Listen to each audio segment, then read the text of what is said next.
I'm not here to bash Quantum Break. Oh, we know you're not. After all, that would be breaking one of the 10 commandments of the Microsoft fanboy Bible. Thou shalt not insinuate all Microsoft exclusives are not the best games ever. But I am here to share my educated opinion. Educated opinion. Fanboys left Quantum Break hanging, let's keep it 100. People talk new games and games, but they not buying games, and please don't think MS gonna keep trying to give you new IPs without the support. Listen without biased fanboy BS. Oh, what scholarly discourse. This is TTFP, the truth of gaming. Your favorite Irish princess's favorite Irish princess. You dig? I do not dig. I am a good boy. Now, last year when I talked and I told the Xbox community to support exclusive, to buy exclusive. My goodness, what terrible advice. You're just telling people to buy exclusives? Why in the world would you do that? To at least give exclusives a chance, because Phil Spencer and the guys at Microsoft are actually trying to bring the Xbox fan base new exclusives. Mooch says don't listen to reviews or other people's opinions, just buy Microsoft exclusives. And you say, well, buy Microsoft exclusives, give them all a chance. I'm starting to think this is a semi-religious cult. But when you say the guys at Microsoft, Phil Spencer and company, what makes you think that this is new? Haven't they been bringing exclusives to the Xbox for ages, since its inception? Isn't that what they do at Sony, Nintendo? What's happening now? What crisis is occurring with the Xbox, despite the really bad sales compared to PlayStation? What's happening now that warrants all this intense, crazy, anti-consumer urge for people to buy Microsoft exclusives regardless of their quality? Not the same old stuff. Games like, Halo. Not the same old stuff like Halo? Aren't we on Halo 5? And there's a Halo Wars 2? And Forza. New stuff like Forza. What's new about Forza? Aren't we on Forza? Fuck, let me look it up. Forza Motorsports 2. Which one are we on? Forza, so there's been 1, 2, okay, let me count these shit. 1, 2, 3, 4, 5, 6, 7, 8, 9. There's been 9 Forzas. Damn, son. No, there's been 8 with the 9th coming. Ooh. Original exclusives. Okay? We reach another month where Quantum Break has yet to produce decent sales.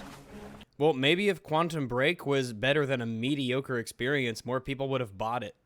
But you can't say something like that, or else you'd get kicked out of the Cool Kids Xbox Fanboy Club. Instead of saying that maybe Quantum Break is to blame for its bad sales, you're going to have to load this off onto the consumers. It's the consumers' fault, and it's the fanboys' fault that the sales are so low. Because they're not following through with their duty to buy it, right? Yet, on the other side, the Nintendo community bought new exclusives like Splatoon. A ridiculous comparison, and you should be ashamed of yourself. There are 2 completely different platforms for one, and they probably have different demographics that they're marketing these games to. Quantum Break is in a super saturated market of third-person shooters. Splatoon? Well, there's not a lot of competition on the Wii U right now for shooter games, especially not multiplayer ones. I would also guess that the age demographic is lower for the Wii U. As I imagine there's a lot more kids playing it and adults who play it who buy games for their kids. Similarly, let's compare the 2 games based on their reviews. Metacritic, which can be very misleading, though after 1,500 and 1,100 ratings, I think it would tend to balance out. The user scores for Quantum Break and Splatoon are 6.7 and 8.6, respectively. That's a pretty significant gap. I didn't just rely on Metacritic, though, because you never should, and the sentiment seems to be echoed throughout the internet. And when arguably the most popular game reviewer on the planet gives it a 5 out of 10, well, that doesn't help. The Sony community bought Bloodborne and bought Uncharted 4. Again, those 2 games were rated very highly and seem to be very good. So I'm not going to go through this song and dance one more time. I hope the idea sinks in. And these games are likely to have a sequel because they were supported. That's true. Successful games are more likely to have sequels. However, why was Quantum Break not supported? Now, I'm not interested in a damage control or fanboy talk, okay?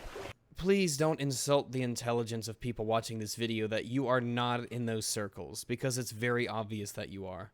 In fact, the footage you're using here is crap gamers footage. Or you just wanted to name yourself that, which would be really weird. Because I know there are legit Xbox gamers out there that are buying their games and supporting the Xbox experience, okay? You can't say something like that right after telling us you're not interested in fanboy talk.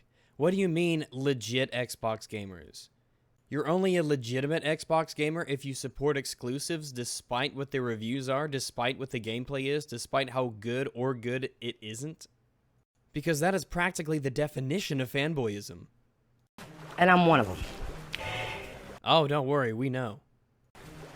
The problem is, there's too many fanboys talking about games and waving an imaginary flag for the console war without supporting what they're in a console war about. Makes no sense. And I'm hoping that games like Recore, like Scalebound, like Cuphead, will at least have the chance and support behind them so that there's more interest. This whole spiel is ridiculous.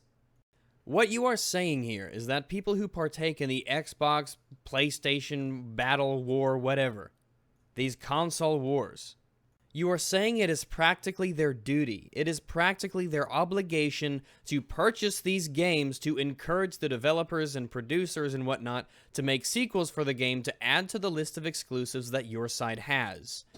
God damn that refrigerator. Maybe another sequel. Of course, I can't force anyone to do anything, but I'm tired of being right all the time about what needs to be done. Yeah, and I'm really tired of all those push-ups that I didn't do today. I'm tired of fanboys bragging about games they don't buy. Well, yeah, especially if they aren't good games. You're telling people they should have gone out and bought Quantum Break because that's what a true fanboy does. And then you say you're not here to talk about fanboy. It's a mess. It's all a mess. This is all one cognitive mess. I would never, ever, ever, ever tell people, buy PC exclusives because that's your duty as a PC gamer. That's what a real PC gamer does. You don't buy multi-plat games, you buy PC exclusives. I would never tell people that that's what they should do. That is, at the core, anti-consumer and would be against what I'm for. Just a few days ago, for example, on Twitter, someone tried bugging me and talking about how pro Xbox they were. Yet I looked at the profile, and I didn't see them buy games like Quantum Break, Sunset Overdrive, Forza 6. Maybe they had no interest in those games. Maybe they saw the reviews for the games and they thought that it wouldn't match what their personal interests were. Maybe they have a very restricted budget. This notion in the circles that you run in, that an Xbox gamer's, his loyalty, that his true legitimacy is measured by how many exclusives he buys despite their quality, that's a disgusting notion to me. Either talk about games you don't have or don't play and end up looking like a fanboy you are, or shut up about them. Don't talk about games you don't own or play. Well, I don't own Escape from Tarkov. Better not make any more videos about it. Better shut my trap hole about Infinite Warfare, because, hey, after all, I don't have it. I found a lot of Quantum Break articles, and in a lot of those articles, I went to the comments, and there was a huge outpouring of immense disappointment over the scores that this game was getting. Are you saying that all those people shouldn't have voiced their disappointment? 9 times out of 10, I'm willing to bet that these junior console warriors looking up to their YouTube daddies talking about the Xbox Scorpio are going to be the ones not buying a Scorpio. Wait.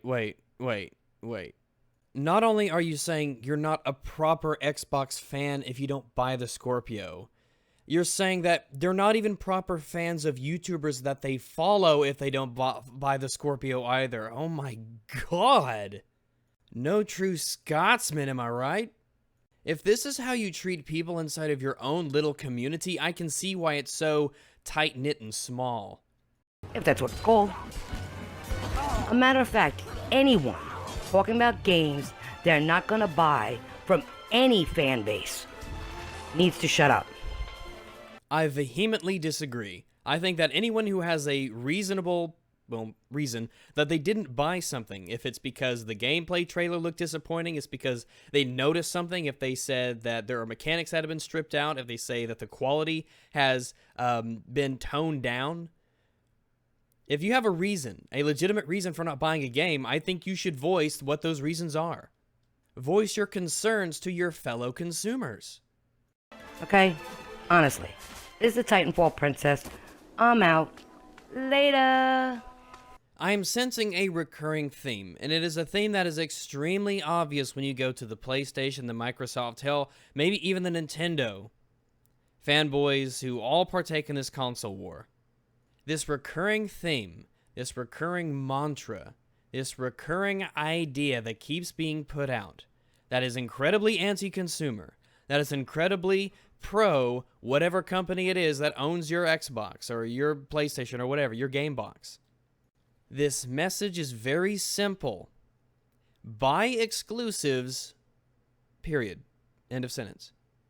Buy exclusives. Don't badmouth exclusives. You see here, if you didn't buy it, then shut up. And you should have bought it anyway. You've got mooch in the last video. Ignore reviews. Just buy it. Do your duty as an Xbox gamer. Do your duty as a PlayStation gamer. Buy exclusives. It is your obligation. And if you don't buy all the exclusives you can, you're not really an Xbox gamer. You're not really a PlayStation gamer. This is a community that seems to me to want to make their game box so much better than somebody else's game box that they are willing to propagate anti-consumer ideas that ultimately are shooting themselves in the foot. But to these people, that comes secondary to the success of their corporation's game machine. I wonder what you gonna do. Destroyed all of the tools that the Lord gave you. It's so good that you're feeling pain, but you better get your face on both.